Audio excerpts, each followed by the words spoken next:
Welcome everyone back again. It's been a very exciting day, and it promises to get even a little more exciting. What most of our attendees here share is a thirst for knowledge and an openness to new ideas and new concepts.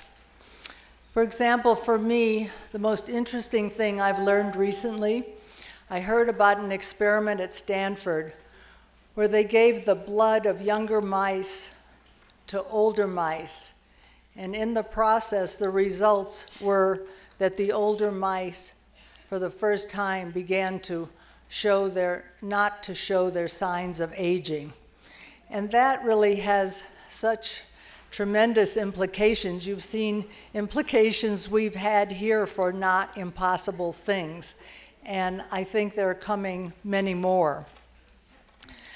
Today, we're privileged to have Dr. Deepak Chopra and Dr. Rudy Tanzi with us, as they say, with us not only for the hour, but for 2 hours. And they're going to be talking about something that was called One Big Idea That Will Shape 2014. And that idea is self-directed biological transformation. Now, this is a pretty freewheeling format, as you've seen. And these are two freewheeling guys, so I suggest we just let them up here and see what they have to say.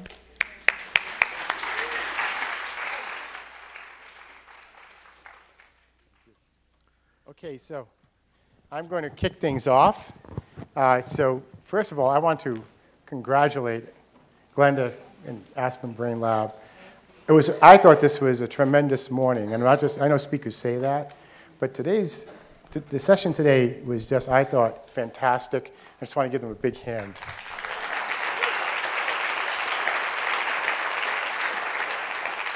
One of the very best I've ever I've participated in. So you heard today about the impaired brain. You heard about the healthy brain. Not yet. Thank you. I'm going to talk now about the super brain. So I'm going to talk a little bit about the main principles of the book Deepak and I wrote called Super Brain. Deepak will then bring it up a notch. It always keeps going up. And Deepak will talk about the enlightened brain. And then then Deepak and I will talk together about this initiative, self-directed biological transformation, and with Q&A, so make that kind of an open forum. And then in the last, 20 minutes or so, Deepak will do a meditation that will lengthen your telomeres, rewire your neural circuits, and much more. And that would be a lot of fun. So I met Deepak at TED Med several years ago. I was speaking about Alzheimer's disease, similar talk to what I gave today, but we didn't know as much then. And Deepak was talking about his adventures, it was, I think, a month as a Buddhist monk. And later, we were in the men's room, both doing what you do in the men's room. And only Deepak could do this, leans over and says, "So, is the brain a noun or a verb?" I said, can I tell you outside? Can we? No. It's just me, shy kidney. So I told him it's a verb. And the first slide, please. So if you look at this diagram, that will come up in a minute. Maybe I have to hit it. There it is. So that's a still drawing, but if you look at it, how many people can see it moving? Yes. Right. Now, as it moves, just look at only one wheel and what happens? It stops. So this is an optical illusion, but I think it illustrates that things that appear still can be moving, and things that appear to be moving, once you observe them, can appear still. And this is the basis of how the brain works, the idea of a quantum existence of the brain where we're observing the world and thus affecting it and changing it.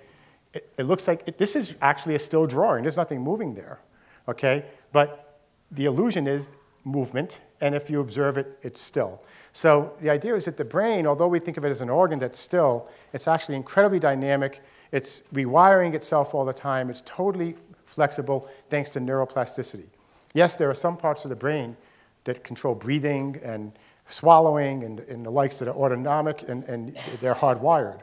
But most of your parts of the brain that involve memory, learning, imagination, etc., are up for grabs. These neurons are rewiring themselves all the time. Just listening to me speak right now, you're changing synaptic activity because by learning what I'm telling you, you're revising synapses you already have, you're revising your neural network. So one of the lessons from Superbrain will be that when you're trying to train yourself to do something new, or break a bad habit, or take on a new habit like a better diet, rather than try to resist what you're doing, the idea is don't resist, rewire. The brain, as Deepak has told me many times, when you try to resist, the brain will persist. But if you rewire the brain, it has no chance.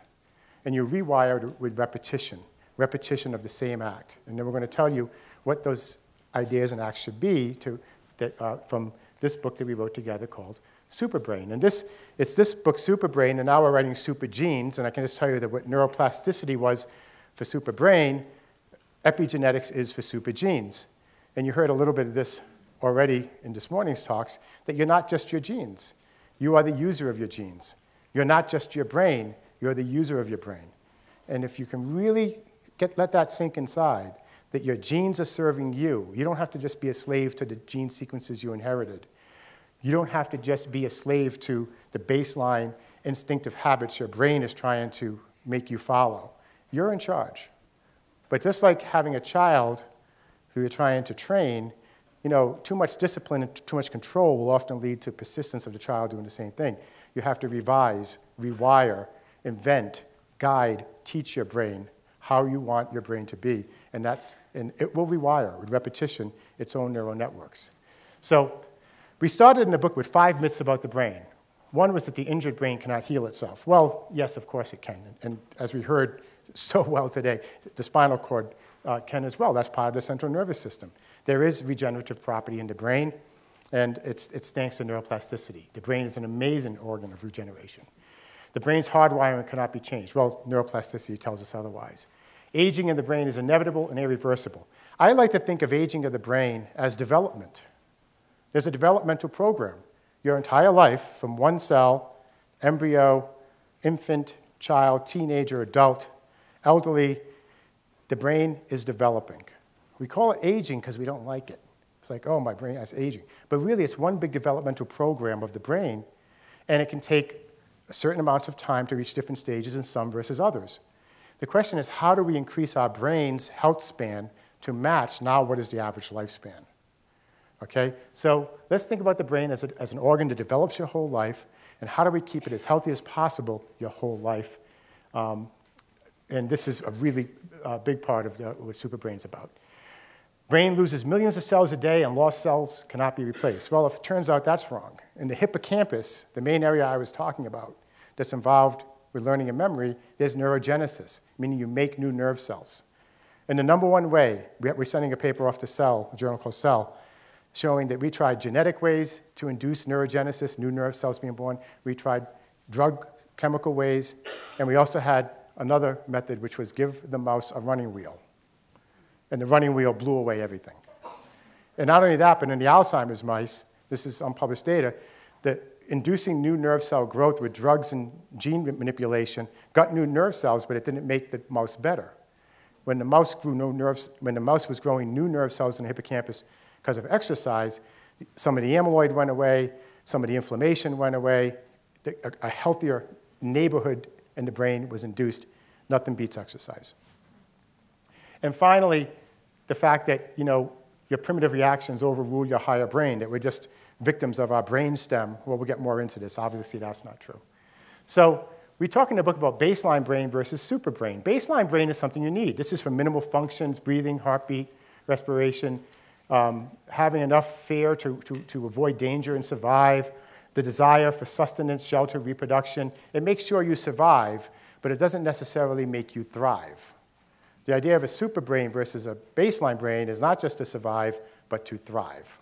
So the problem with a baseline brain is that if you're following the demands of the oldest parts of the brain, you may be stuck in bad habits, you may be conditioned to routine, you may have limited belief systems about what you can do and can't do because your brain is telling you what to do, you're not telling your brain what to do.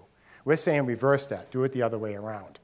So the superbrain tenets are basically you are not your brain, you are the user of your brain.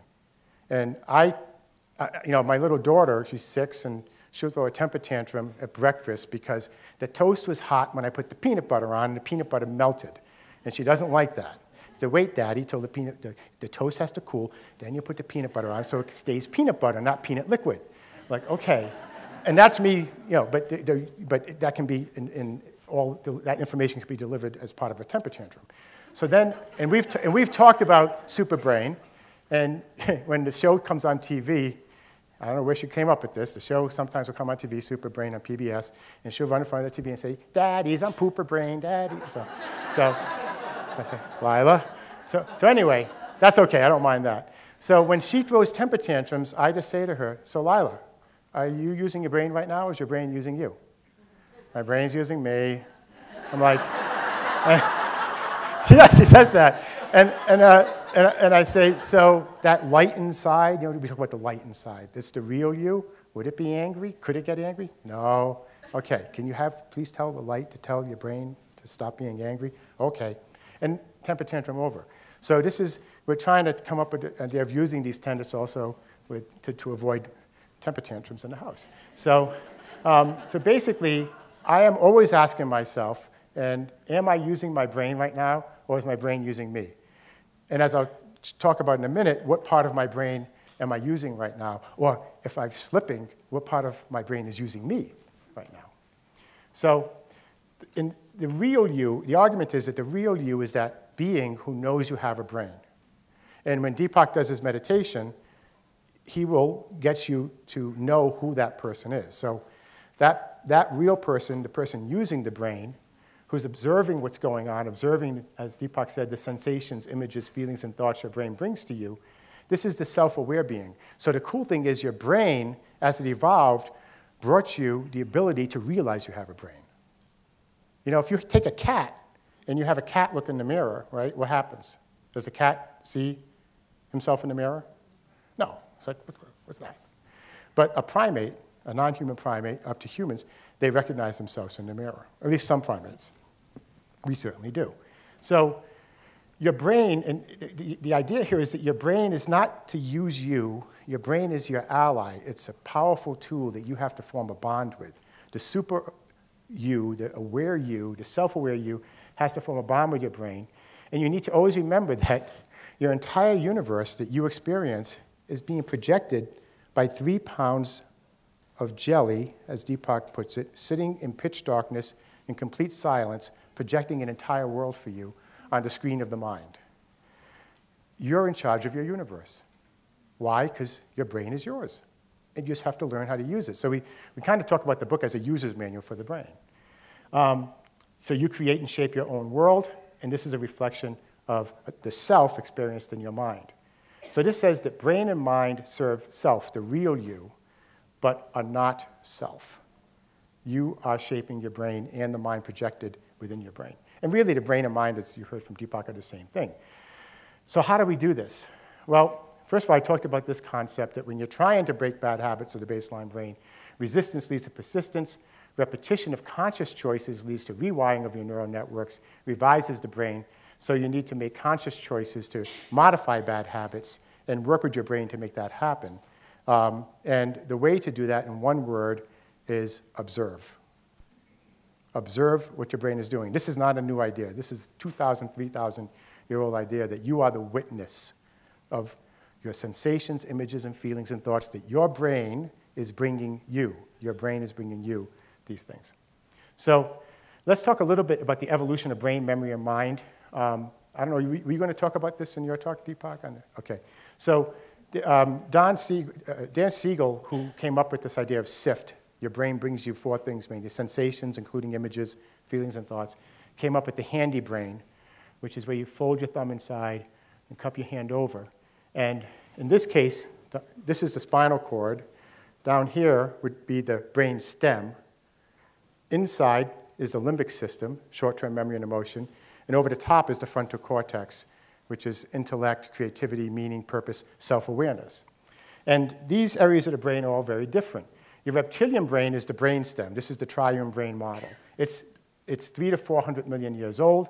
It involves instinctive urges, breathing, swallowing, heartbeat, startle reflex. No new memories have to be acquired for this to work.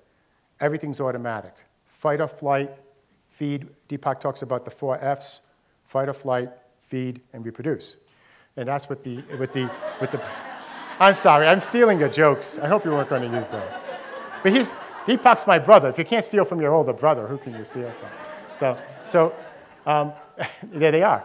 I said procreate on that one. All right, even better. So the limbic brain is 100 million years old. That's inside, hippocampus, amygdala. Now you're starting short-term memories. Because you're having memories, you can remember pain, thus have fear. You can remember pleasure, thus have desire. We heard a lot about reward and desire and addiction this morning. And then finally, you have the neocortex, which is quite young. It's only 4 million years old, and this is where we have intellect, reasoning, conscious intent, free will, intuition, empathy, insight, etc. I love this. I don't know where this came from. It's showing Da Vinci's painting in the context of the brain, and coming out of the frontal cortex is God giving you meaning and self-identity of who you are. So I don't know where that diagram originally came from, but it's kind of cool.